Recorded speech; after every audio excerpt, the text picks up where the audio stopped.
Special counsel seeks a pre-election conviction in classified documents case, no matter the cost. I'm Tyrone Bowman. This is Tyrone Bowman Tonight.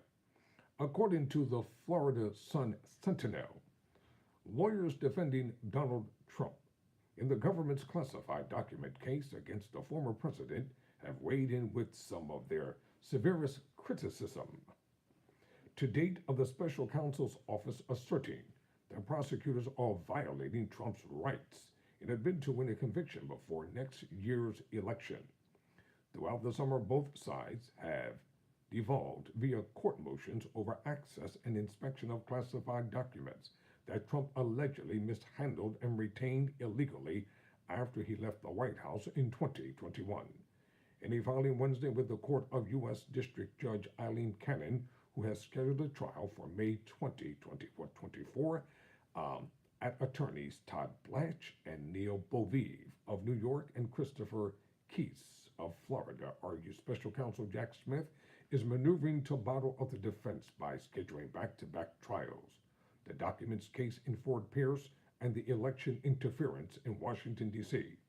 The filing came the same day that Trump, who was seeking re-election as president, conducted a campaign rally in West Palm Beach before 4,000 supporters.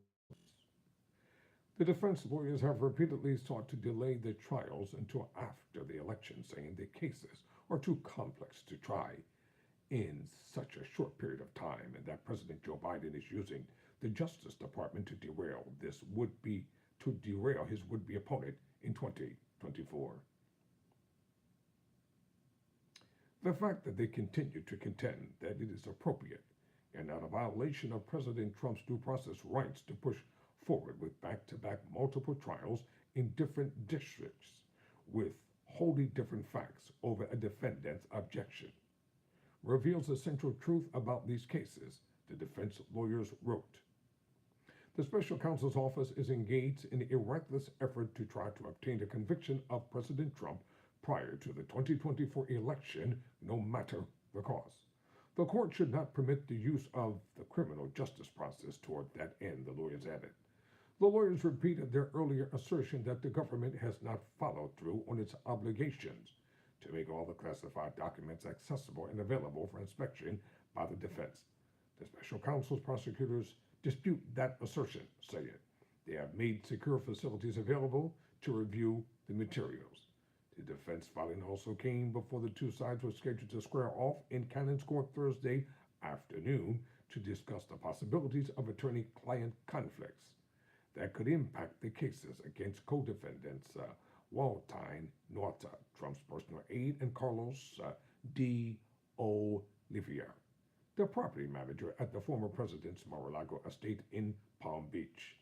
Both men were charged alongside Trump with obstructing government's efforts to turn over classified documents hoarded at Mar-a-Lago, the former president's Florida estate. Smith's team had asked for the so-called Garcia hearings, which are designed to ensure defendants know their rights when there is a potential for a conflict of interest when sharing the services of the same lawyers. Although the two men are not represented by the same lawyers, their attorneys either previously represented or now represent others in the case who could become government witnesses. I'm Tyrone Bowman. Never surrender, never quit.